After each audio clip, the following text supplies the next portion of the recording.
لله رب العالمين. اللهم صل وسلم وبارك على محمد وعلى آل محمد.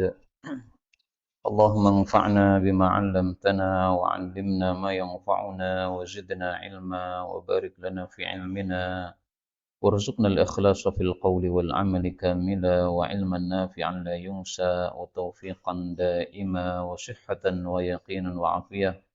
اللهم افتح لنا كل خير، اللهم اكفنا بحلالك عن حرامك وأغننا بفضلك عن سواك، آمين يا رب العالمين. Alhamdulillah, kaum muslimin rahimani rahimakumullah. Kita lanjutkan pengajian kitab Al-Mukhtasar As-Saghir lil Jami' As-Saghir, karya Al-Faqir Al-Arabi hafizahullah ta'ala wa ra'ah. Dan kita sudah sampai pada hadis yang ke-121. فقال المؤلف حفظه الله تعالى ونفعنا به وبعلومه في الدارين آمين. قال رسول الله صلى الله عليه وسلم صدقة السر، sedekah secara sirri, tidak terang-terangan, tudfi'u ghadabar rabbi, memadamkan murkanya Allah Ar-Rabb, wasilatur rahim, dan silaturrahmi, menyambung hubungan dengan kerabat, tazidu, menambah, fil umri, dalam usia, wa fi'lul ma'rufi, dan perbuatan baik, yaqi, menjaga, masari'as su'i, dari kematian-kematian yang buruk. Hadis riwayat Baihaqi dalam Syu'abul Iman. Kaum muslimin rahimani wa rahimakumullah, hadis ini membahas 3 hal. Yang pertama, sedekah. Sedekah itu boleh terang-terangan, boleh secara sirri. Tapi sirri lebih utama karena di sini Nabi menghasung sedekah sirri bahwa itu bisa memadamkan marahnya Allah Subhanahu wa taala. Dan dalam Al-Qur'an Allah Subhanahu wa taala juga menyebutkan masalah ini, yaitu bahwa sedekah sirri lebih utama. Di dalam surah Al-Baqarah Allah mengatakan, wa in tukhfuha wa tu'tuha al-fuqara'a fahuwa khairul lakum. Dan jika kalian menyembunyikan sedekah dan kalian berikan kepada orang-orang fakir, maka itu lebih baik bagi kalian. Meskipun ini masalah khilafiyah, sebagian ulama berpendapat sedekah kalau sunnah lebih baik sirri, kalau wajib lebih baik terang-terangan. Karena amalan wajib itu dilakukan dalam rangka menampakkan syiar agama. Sementara amalan sunnah dilakukan dalam rangka ikhlas karena Allah Subhanahu wa taala semata-mata, maka sirri itu lebih ikhlas dan terang-terangan itu lebih menegakkan syiar. Kemudian yang kedua, hadis ini membahas tentang silaturrahmi, bahwa silaturrahmi akan menambah usia. Dan menambah usia ini ada 2 tafsiran. Tafsiran yang pertama, betul-betul usianya tambah. Berarti Allah memberikan takdir mu'allak. Takdir mu'allak artinya seandainya engkau tidak silaturahmi, engkau usianya 40. Tapi kalau silaturahmi usianya saya tambah jadi 80 misalnya. Nah, maka takdirnya sesuai dengan perilaku dia. Kalau dia tidak silaturahmi, takdir asal. Kalau dia silaturahmi, maka dapat tambahan umur oleh Allah Subhanahu wa taala.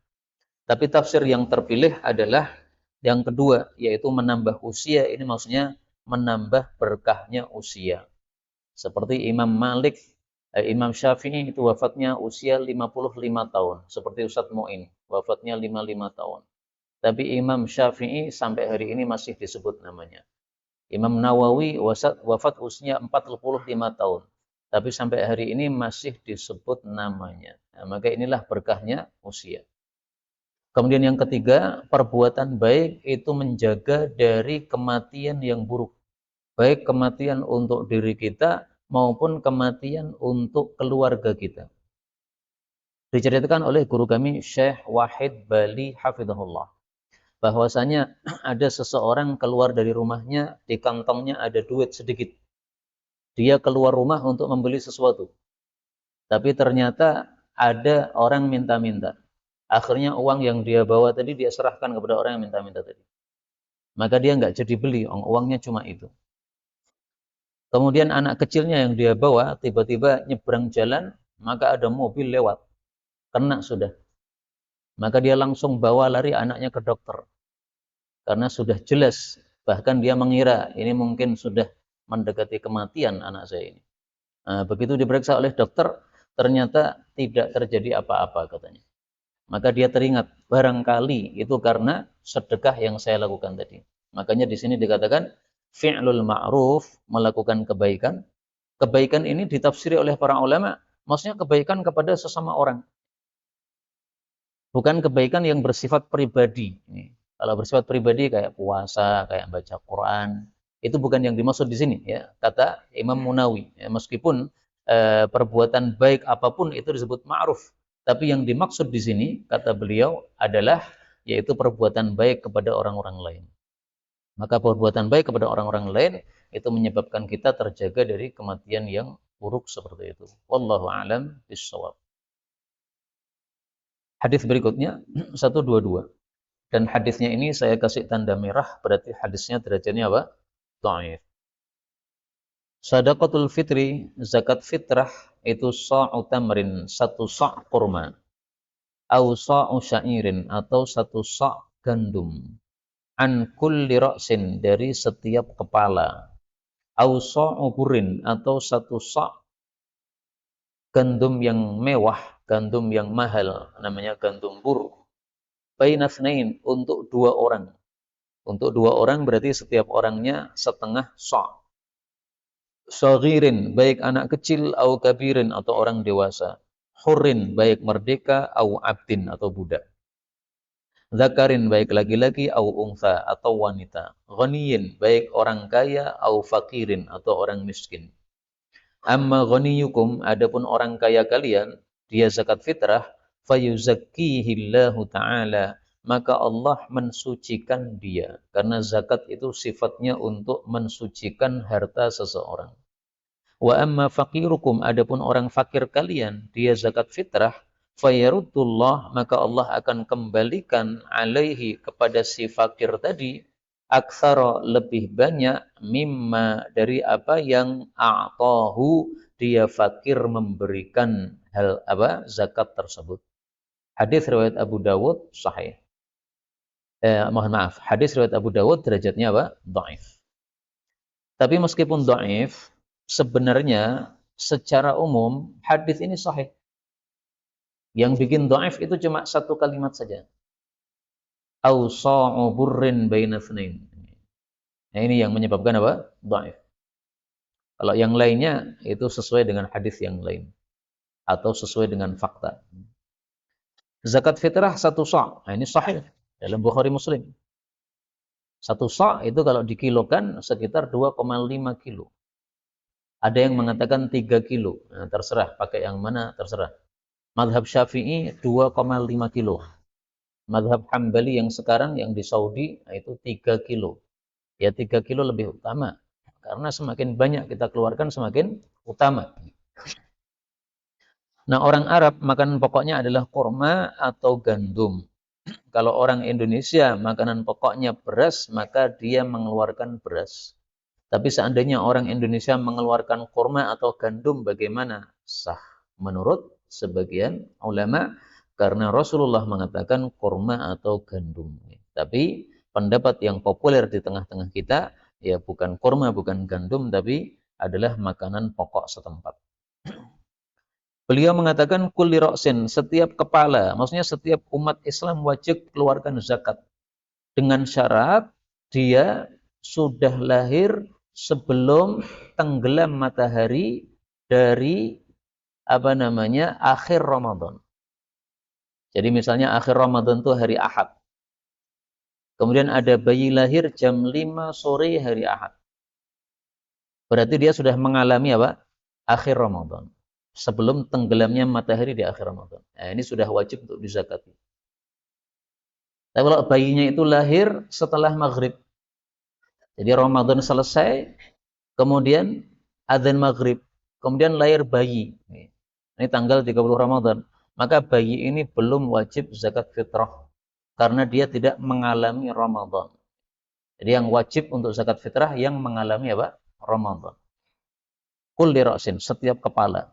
Maka kalau di rumah itu ada 5 orang, berarti zakatnya 5 kali 3 kilo atau 2,5 kilo. Nah, di sini dikatakan kalau pur atau apa gandumnya gandum mewah, maka itu cukup setengah sok. Satu sok untuk 2 orang berarti masing-masing setengah sok. Nah, ini yang dhaif, tidak sahih dari Nabi sallallahu alaihi wasallam. Tetapi ini sahih dari Muawiyah radhiyallahu anhu. Abu Bakar, Umar, Uthman, Ali, Hasan ketika menjadi khalifah.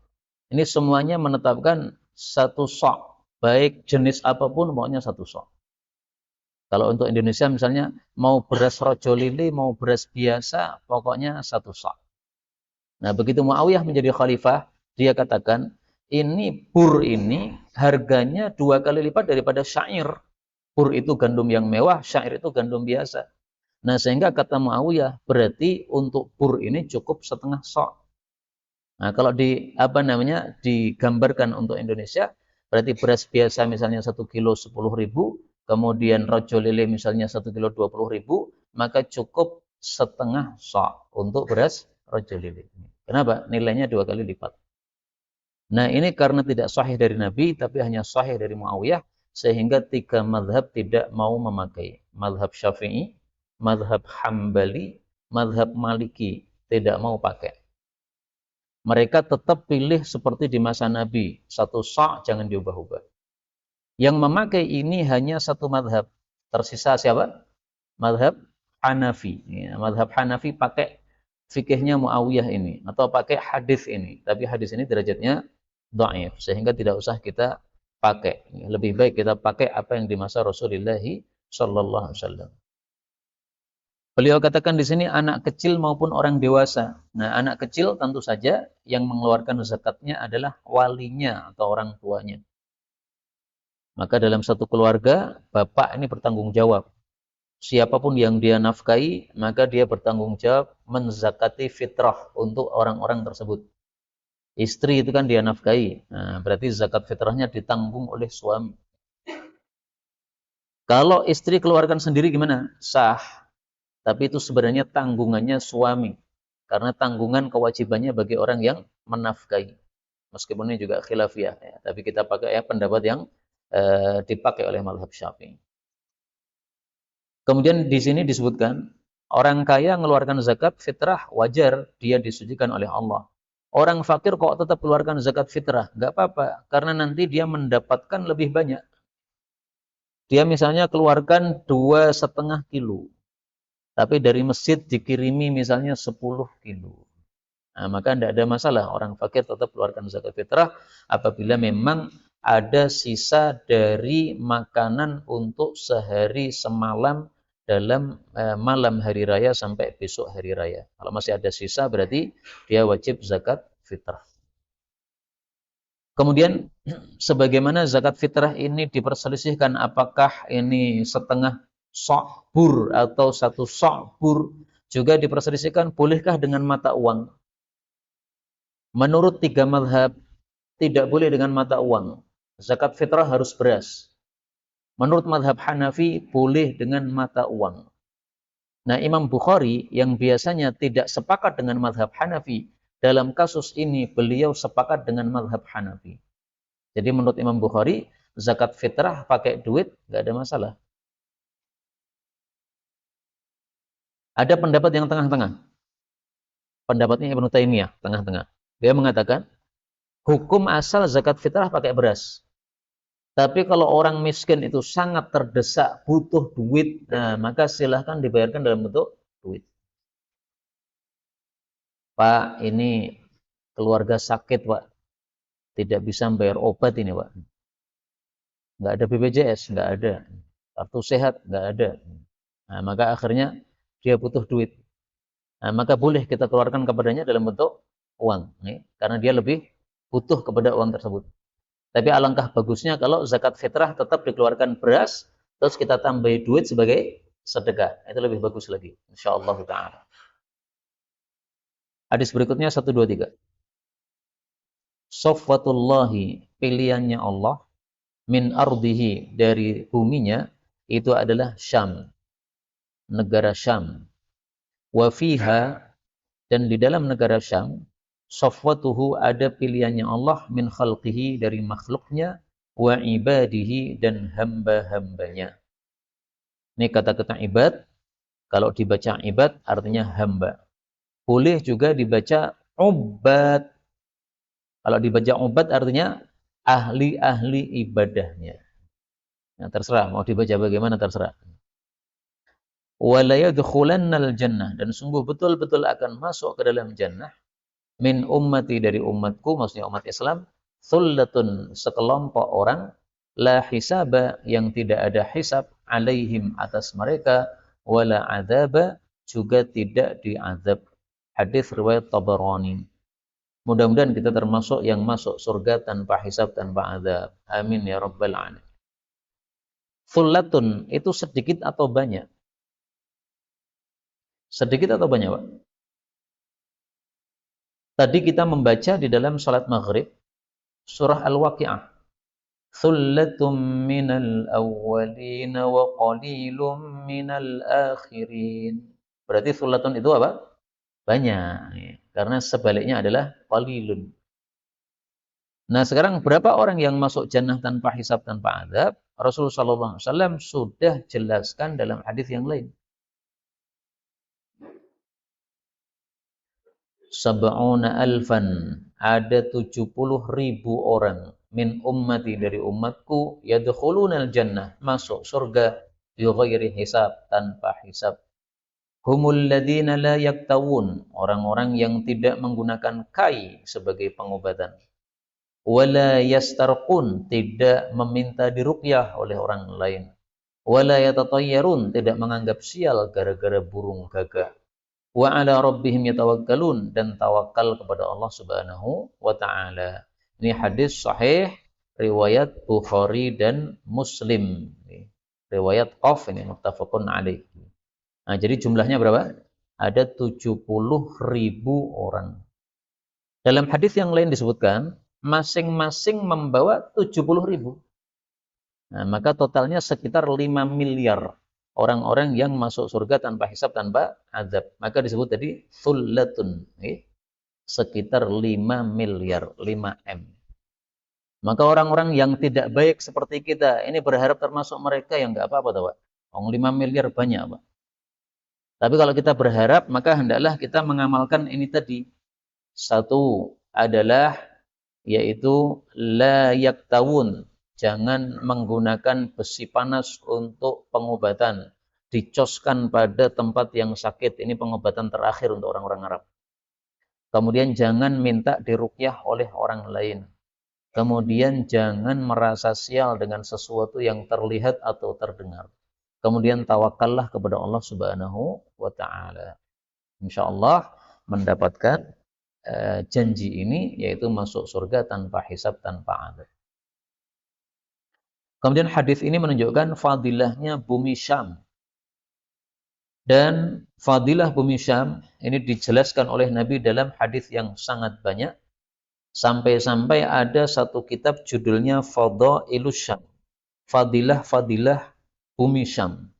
Ditulis oleh Al-Imam Abu Sa'ad As-Sam'ani yang wafat pada tahun 562. Dan sudah ditakhrij oleh Syekh Albani derajat-derajat hadisnya. Kita lanjutkan hadis 124. Shalli, salatlah engkau, salata, seperti salatnya muwaddi', orang yang akan berpisah. Ka'annaka, seolah-olah engkau itu tarahu, melihatnya, maksudnya melihat Allah. Fa'in, maka jika kunta adalah engkau la tarahu, tidak melihat Allah, fa'innahu, maka sesungguhnya Allah itu yaraka, melihat engkau. Wai'as, dan putuslah harapan, putuskanlah harapan, mimma, dari apa yang fi aidin nas, ada di tangan-tangan manusia. Ta'ish, niscaya engkau hidup, ghaniyan, dalam keadaan kaya. Wa iyyaka, dan hindarilah olehmu, wama segala yu'tadzaru yang harus minta maaf minhu dari sebabnya. Hadis riwayat Ibrahimi, derajatnya sahih. Hadis ini membahas 3 hal.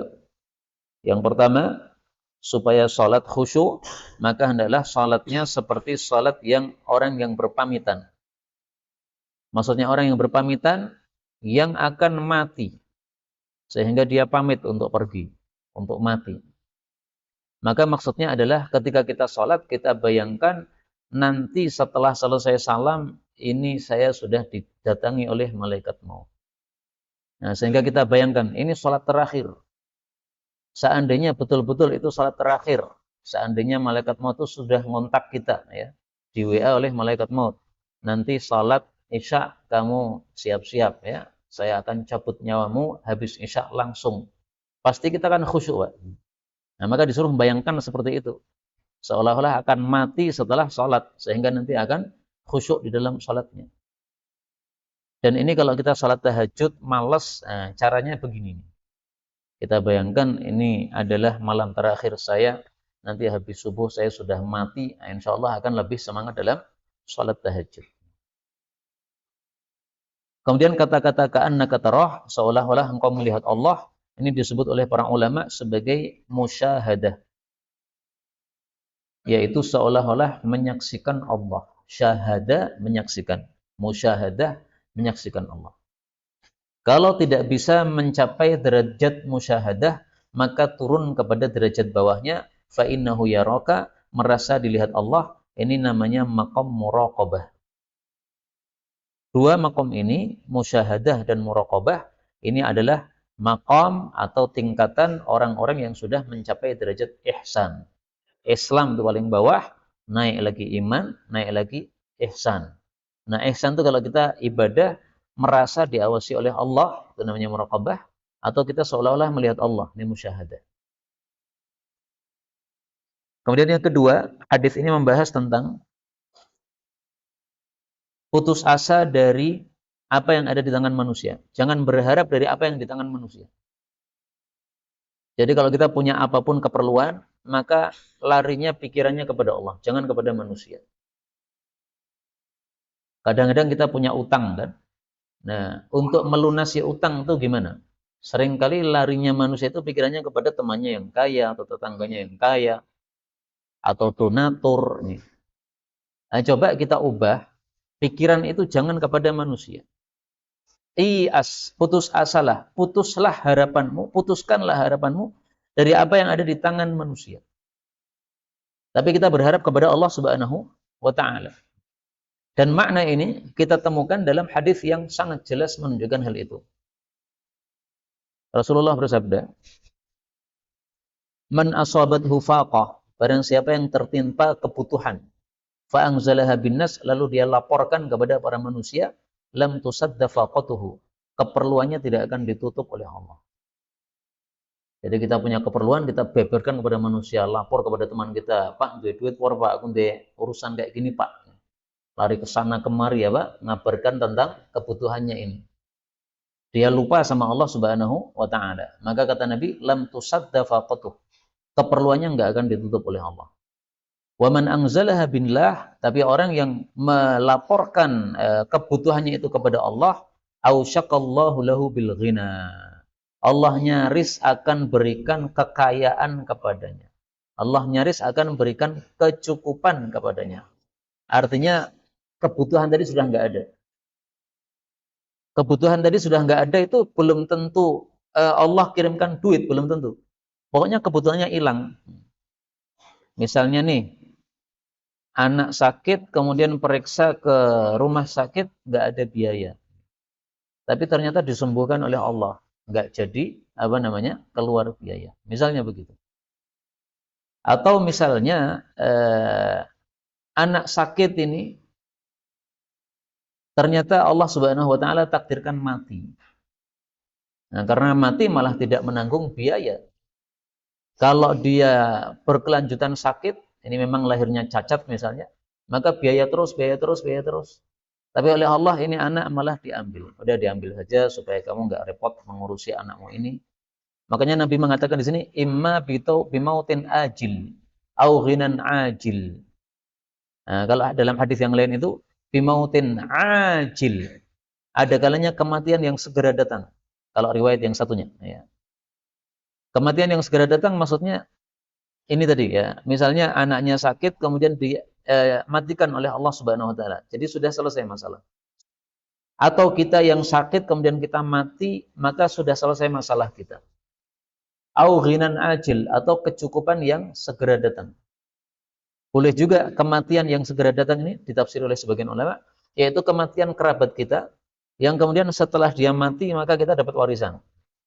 Nah, maka warisan yang kita dapatkan ini bisa menutup kebutuhan tadi. Maka tafsirnya banyak ya untuk kata-kata mautin ajil apabila dibaca dengan ain. Tapi kalau di sini ajil, matinya agak lambat, artinya sampai dia bisa menyelesaikan masalah atau keperluan tersebut. Ini hadis riwayat Abu Dawud sahih. Karena itu ringkasnya, jangan berharap apa yang ada di tangan manusia, tapi berharaplah apa yang di tangan Allah Subhanahu wa Ta'ala.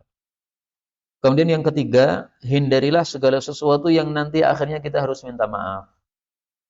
Misalnya marah sampai teriak-teriak. Nah, setelah sadar kita malu sendiri, minta maaf. Marah kemudian mecah gelas, malu sendiri, habis itu minta maaf sama istrinya, maaf ya gelasmu pecah gara-gara tadi marah. Nah, semua yang menyebabkan kita harus minta maaf dihindari. Sehingga maksud Nabi dalam hadis ini, kalau mau melakukan sesuatu atau mengucapkan sesuatu, dipikir dulu. Apakah ucapan atau perbuatan ini menyebabkan nantinya saya harus minta maaf? Kalau nantinya harus menyebabkan minta maaf, maka tidak usah dilakukan. Ya. Daripada apa? Menanggung malu sendiri kalau tidak minta maaf. 125. Sallu salatkanlah ala atas jenazahnya orang yang mengatakan, orang yang mengatakan la ilaha illallah. Wasallu, dan salatlah wara'a, di belakang siapapun qala, yang mengatakan la ilaha illallah. Hadis ini saya kasih tanda merah, berarti dhaif. Tetapi meskipun dhaif, maknanya disepakati oleh para ulama bahwasanya jenazah muslim itu wajib disalatkan. Sallu ala man qala la ilaha illallah. Ini maknanya disepakati ulama. Jadi orang muslim mati maka wajib disalatkan. Makanya sering terjadi pertanyaan di Indonesia ini. Ini ada tetangga kita tidak salat, mati disalatkan tidak. Nah, seringkali terulang pertanyaan begitu. Maka saya ulang jawabannya juga. Bahwasanya kalau kita pakai mazhab mayoritas ulama, orang yang meninggalkan salat dibagi dua. Kalau meninggalkannya karena mengingkari kewajiban berarti kafir murtad. Kalau karena malas, maka dia masih muslim tapi fasik, berarti masih disolatkan. Tapi kalau pakai madhab Hambali, maka meninggalkan sholat berarti apa? Kafir. Nah, orang Indonesia ngakunya madhabnya Syafi'i, berarti masih apa? Mensolatkan, selama dia tidak mengingkari kewajiban sholat. Agamanya apa, Pak? Islam. Orang sholat, Pak? Ya kapan-kapan lah. Nah, itu berarti malas kayak begitu. Mangkat dhisik aku carry tapi ora tau mangkat. Nah, itu berarti apa? Males kayak begitu. Kemudian bagian kedua, salatlah di belakang siapapun yang mengucapkan la ilaha illallah. Artinya imam fasik itu masih sah untuk menjadi imam. Dan makna ini, imam fasik masih sah untuk menjadi imam, ini disepakati oleh 3 mazhab. Mazhab Syafi'i, mazhab Hambali, mazhab Hanafi. Yang menyelisih adalah Imam Malik. Imam Malik tidak membolehkan sholat di belakang orang fasik atau orang ahli bid'ah. Maka kalau menurut Imam Malik, sholat di belakang orang Syiah Rafidah nggak boleh. Kenapa? Syiah Rafidah orang ahli bid'ah. Jadi imamnya harus ahlus sunnah wal jamaah. Tapi kalau menurut 3 mazhab, Syafi'i, Hambali, Hanafi, imamnya itu ahli bid'ah atau orang fasik, tetap sah sholatnya, hanya saja makruh saja, tidak sampai kepada haram, tidak sampai kepada tidak sah. Imam Bukhari mengikuti mayoritas para ulama bahwasanya salat di belakang ahli bid'ah itu masih sah. Imam Bukhari mengatakan babu imamatil maftun wal mubtadi'. Bab diimami oleh orang yang terfitnah yaitu ahli bid'ah wal mubtadi' dan orang yang ahli bid'ah. Wa qala al-Hasan berkata Hasan al-Basri, "Shalli silahkan kamu salat wa alaihi bid'atuh." Adapun bid'ahnya dia tanggung sendiri. Jadi imam kita misalnya orang ahli bid'ah. Maka kalau kita menjadi makmum sah salat kita, enggak ada masalah. Adapun bid'ahnya dia tanggung. Dan perkataan Hasan al-Basri ini sesuai dengan kalam Allah dan hadis Nabi sallallahu alaihi wasallam. Kalam Allah mengatakan, "Wala taziru waziratun wizra ukhra." Tidaklah seseorang itu menanggung dosanya orang lain. Kalau imamnya ahli bid'ah menyebabkan sholat kita tidak sah, itu berarti kita nanggung dosanya imam tersebut. Nah, ini tidak sesuai dengan ayat ini. Ini ayat sampai diulang 5 kali oleh Allah. Dalam hadis Nabi juga mengatakan, yusalluna lakum. Mereka sholat mengimami kalian. Fa in asabu, kalau mereka benar, falakum, maka kalian dapat pahala. Wa in akhtau, kalau mereka salah, imamnya salah, falakum wa alaihim, kalian tetap dapat pahala, tapi dosa ditanggung oleh mereka. Nah, maka ahli bid'ah mengimami kita, salat kita sah, nggak ada masalah. Dia nanggung sendiri bid'ahnya, kita nggak nanggung sama sekali. Nah, maka dari dua dalil ini, dalil Quran dan dalil hadis, kita yakin bahwa pendapat mayoritas ulama itu yang benar, salat di belakang orang fasik ataupun orang ahli bid'ah itu masih sah, tetapi memang lebih bagus imamnya orang yang baik-baik.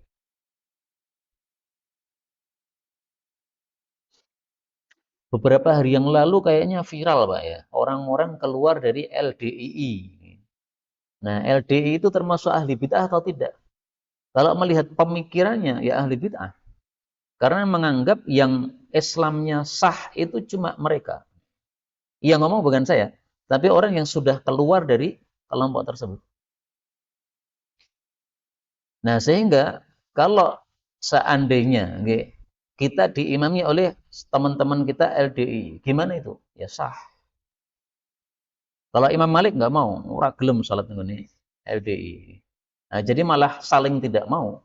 LDI tidak mau kita imami, gitu. Terus kita juga nggak mau diimami oleh LDI. Itu kalau pakai mazhabnya Imam Malik. Kalau pakai mazhabnya Imam Syafi'i yang kita pakai di Indonesia, ya kita diimami mereka nggak masalah. Kalau mereka tidak mau kita imami, ya itu urusan mereka. Nah, bahkan salah satu yang sudah keluar itu mengakui dulu ketika masih di Mekah, karena menganggap bahwa Islamnya orang-orang Mekah itu nggak sah. Sehingga kalau Jumatan dia pilih di rumah sendiri 2 orang. Padahal ada Masjidil Haram, ada Masjid Nabawi, nggak pernah mau ikut. Diimami nggak mau. Kalau ngimami mau. Ini mau didustakan gimana? Yang ngaku adalah orang yang sudah keluar sendiri. Sehingga saya yakin dari pengakuan orang-orang yang sudah keluar itu, bahwasanya pemikiran LDII itu menyebabkan itu termasuk kelompok sesat. Karena dia menganggap yang lain tidak sah Islamnya atau tidak murni Islamnya. Wallahu a'lam. Tapi jangan panjenengan memusuhi, guys. Pokoknya dia baik saja sama selama tidak menampakkan keburukan, ya baik. Jadi kepada tetangga baik, nggak ada masalah. Nggak usah cari masalah, nggak usah cari masalah. Hadis berikutnya 126. Sallu salatlah kalian fi ni'alikum, pada sandal-sandal kalian. Wala tashabbahu, dan jangan menyerupai bil yahud, orang-orang Yahudi. Ini sudah kita bahas dulu, bahwa termasuk sunnah Nabi adalah kadang-kadang sholat pakai sandal. Dalam hadis yang lain dulu disebutkan ada khuf. Kalau khuf itu ya sepatu atau kaos kaki. Rasulullah bersabda, khaliful yahud, selisilah orang-orang Yahudi.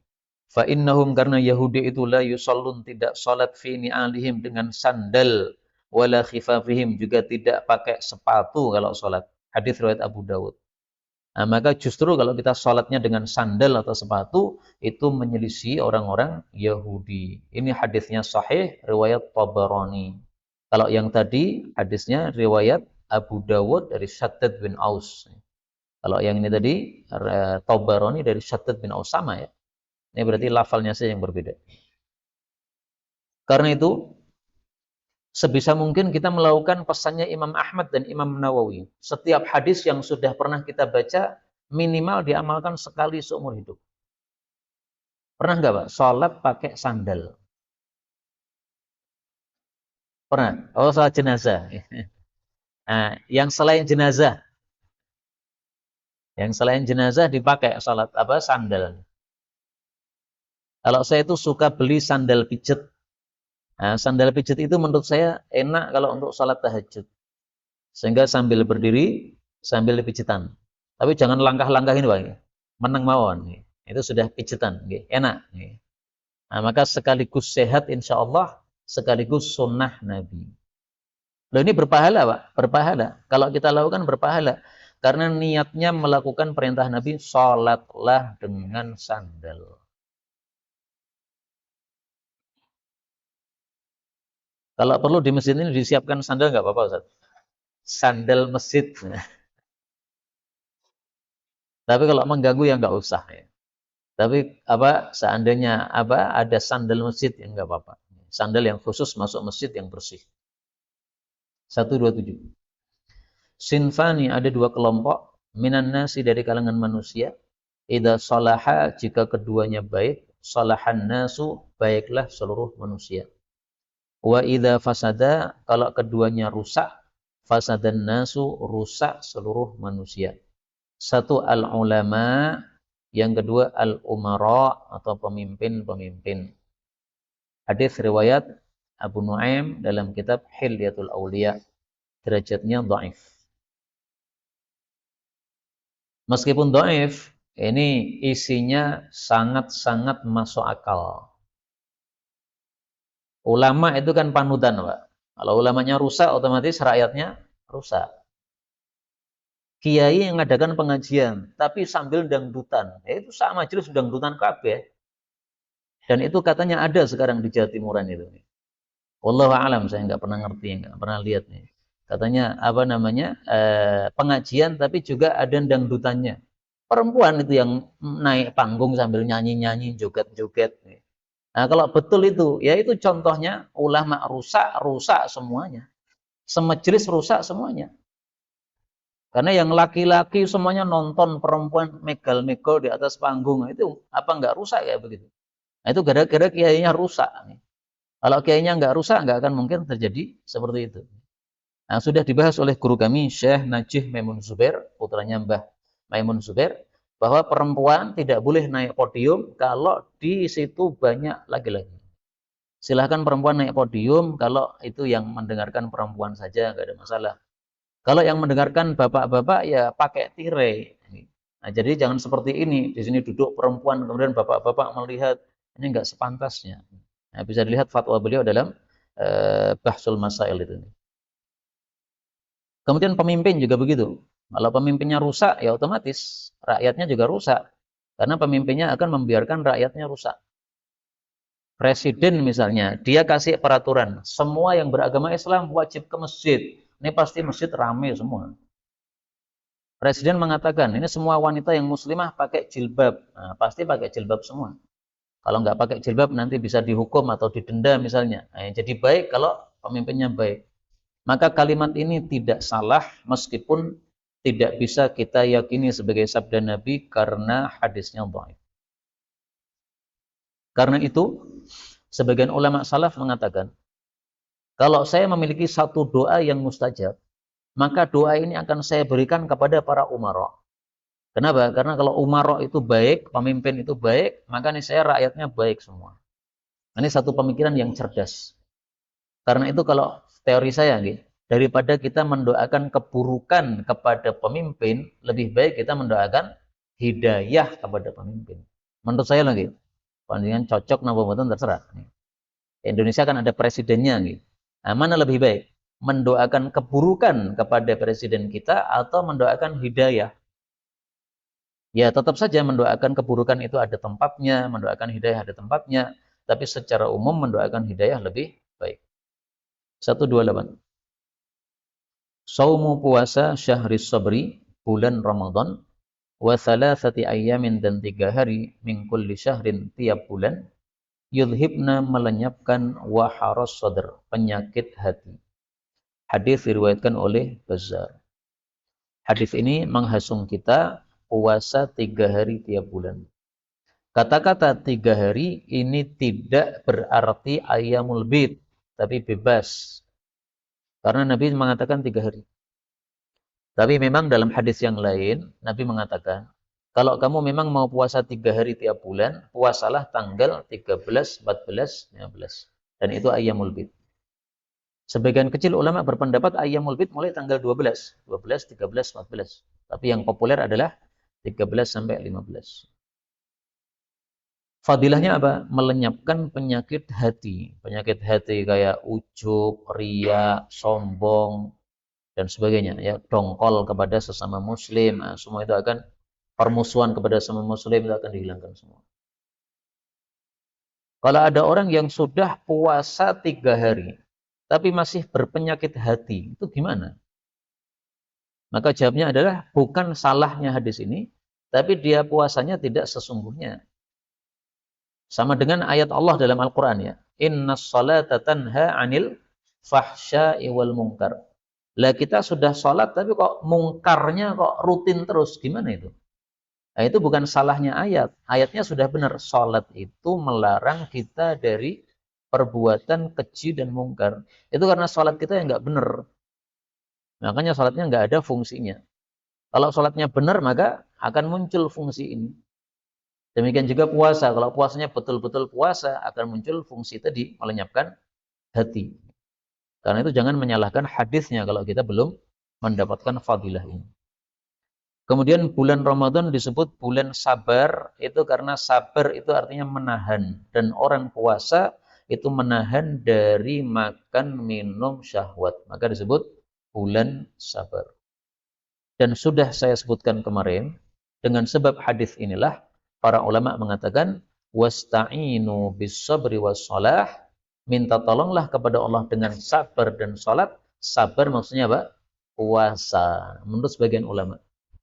Dalilnya apa? Nabi menyebut bulan Ramadan bulan sabar. Berarti sabar adalah puasa. Maka kalau ada masalah-masalah yang berat, puasalah Senin Kemis misalnya, kemudian memperbanyak salat dan doa akan dikabulkan oleh Allah Subhanahu wa taala. Hadis berikutnya 129.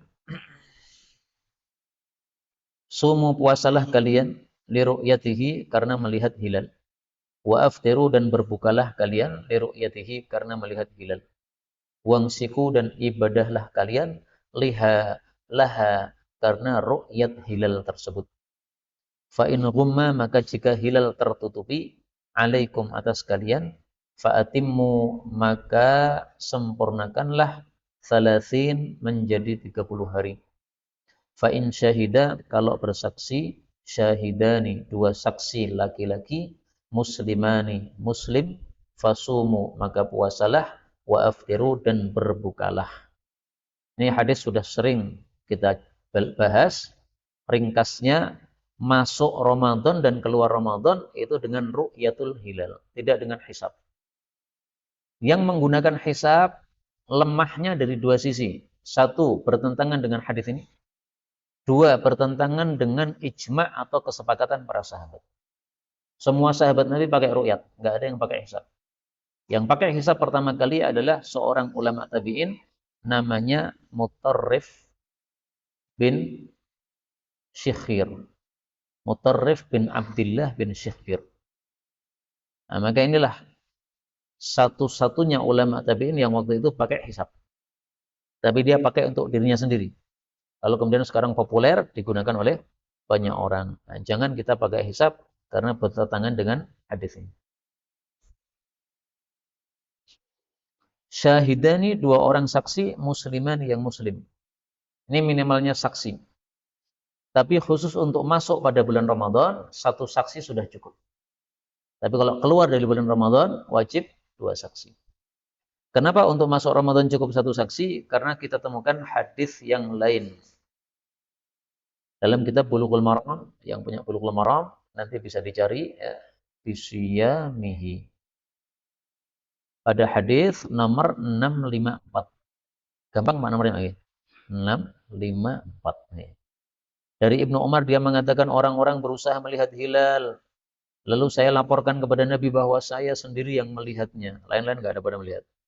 Maka Nabi puasa dan memerintahkan orang-orang untuk puasa. Ini dalil bahwa kalau untuk masuk Ramadan, maka satu saksi sudah cukup. Tapi ini juga masalah khilafiyah. Ada yang masih pakai hadis ini, syahidani dua saksi, berarti satu saksi belum cukup. Tapi hadis tadi menunjukkan satu saksi khusus untuk masuk Ramadannya sudah cukup. Terakhir ini, salatul rajul, salatnya seseorang, tatawu'an, salat sunnah, haitsu di tempat la yarahun nas, yang tidak terlihat oleh manusia, ta'dilu sebanding salatahu dengan salatnya, ala a'yunin nas, di yang terlihat oleh manusia, khamsan wa ishrina, 25 derajat. Hadis riwayat Abu Ya'la, derajatnya sahih. Hadis ini menunjukkan dua hal. Yang pertama, salat sunnah kalau dilakukan di tempat yang tidak dilihat orang, maka pahalanya lebih besar daripada di tempat yang dilihat orang. Jadi ringkasnya salat sunnah di rumah lebih baik daripada salat sunnah di masjid. Maka sebisa mungkin salat sunnahnya di rumah. Baik qobliyah maupun ba'diyah. Apakah bisa qobliyah di rumah? Bisa. Adzan dikumandangkan, segera wudhu, segera salat sunnah qobliyah di rumah. Terus berangkat ke masjid. Nah kalau di masjid belum qomat, salat sunnah lagi tahiyatul masjid. Sehingga qobliyahnya 2 kali, berarti di rumah sama di masjid. Tidak ada masalah. Dari hadis yang lain kita temukan, lafalnya berbeda. Haitsu yarahu. Rasulullah Shallallahu Alaihi Wasallam bersabda, "Fadlu salatir rajul fi baiti, fadilah salat seseorang di rumah, ala salatihi haitsu yarahun nas, dibandingkan salatnya yang dilihat orang, ka fadlil maktubah ala nafilah, seperti fadilah salat wajib dibandingkan salat sunnah." Kalau tadi 2 kali, 25 kali. Kalau ini seperti salat wajib dengan salat sunnah. Nah, salat wajib dengan salat sunnah itu berapa kali nggak ngerti saya. Karena tidak dijelaskan oleh Rasulullah SAW. Maka kalau bisa salat sunnah di rumah masing-masing. Tapi tentu saja ya, bukan berarti melarang salat sunnah di masjid. Sebagian orang tuh malah bisanya salat sunnah di masjid, nggak bisa di rumah. Kenapa? Karena kalau sudah di rumah nanti sudah rame anak-anak, nggak bisa khusyuk. Saya bisanya di masjid. Nah, silahkan salat sunnah di masjid. Tapi kalau bisa di masjid, bisa di rumah, maka paling bagus di rumah. Ada satu kejadian, teman saya dari Jakarta, tinggal di Klaten. Kemudian dia komentar kepada saya, ini orang-orang Klaten nih nggak ada yang sholat sunnah. Loh kenapa Ustaz? Ya jadi mereka selesai salam itu, dzikir selesai itu udah pergi semua. Saya tetangga baru nggak ada yang tanya sama saya. Semuanya cuek sama saya nggak ada yang bertanya. Nah, maka saya bilangin, oh itu meski orang-orang ngaji itu. Ternyata betul, di situ ada pengajian, Pak. Nah itu orang-orang ngaji yang paham berarti. Habis sholat nggak ada yang sholat sunnah di masjid, karena semuanya sholat sunnah di rumah. Orang-orang paham. Antum yang salah. Teman saya karena dari Jakarta dulu kalau habis sholat ya orang-orang sholat sunnahnya di masjid semuanya. Nah ternyata begitu pindah di Klaten kata dia nggak ada satupun sholat sunnah di masjid. Itu malah bagus sesuai dengan sunnah Rasulullah SAW. Meskipun tetap lagi nih, boleh sholat sunnah di masjid silahkan nggak ada masalah. Tapi lebih bagus sholat di rumah kalau sholat sunnah. Ini yang dapat kita bicarakan, betulnya dari Allah. Kalaupun ada salahnya, fa astaghfirullahaladzim li wa lakum. Walhamdulillahirabbil alamin. Monggo.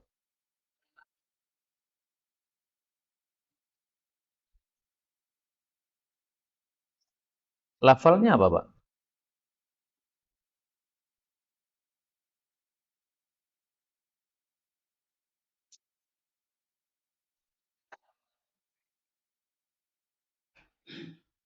Soalnya nomornya Imam Muslim itu berbeda-beda ya, Pak. Hmm.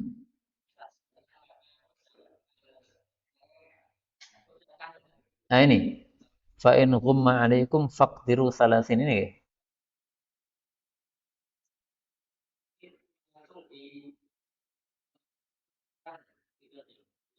tanpa salasin. Oh iya, tanpa salasin. Nggak pakai salasin. Iya. Nah ini, fa in ghumma 'alaikum, kalau hilal tertutupi oleh kalian, faqdiru lahu. Maka iktiru lahu. Nah, ini yang beliau tanyakan. Apa maksudnya iktiru lahu? Diperselisihkan oleh para ulama. Dan inilah yang dijadikan dasar oleh mereka yang pakai hisab. Iktiru lahu itu hisab. Kenapa? Iktiru, kadarkan, itu berarti kira-kirakan. Nah, kita punya kaidah di dalam memahami hadis itu ada kaidah. Kaidahnya gini. Al haditsu yufassiru ba'duhu ba'dan. Hadis itu satu sama lain saling menafsirkan. Nah, sekarang ketika diperselisihkan, faktiru ini artinya adalah genapkan menjadi 30 atau kira-kirakanlah yaitu dengan hisab. Mana dari dua tafsir ini yang lebih kuat?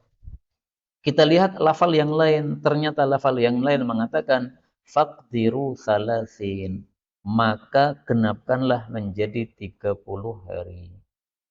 Berarti ringkasnya pendapat yang lebih kuat, pendapat yang mengatakan genapkan 30 hari, bukan pendapat yang mengatakan hisablah. Dasarnya apa? Kaidah tadi, al hadis yufassiru ba'duhu ba'dan. Hadis itu satu sama lain saling menafsirkan. Cukup baik. Ada lagi yang lain?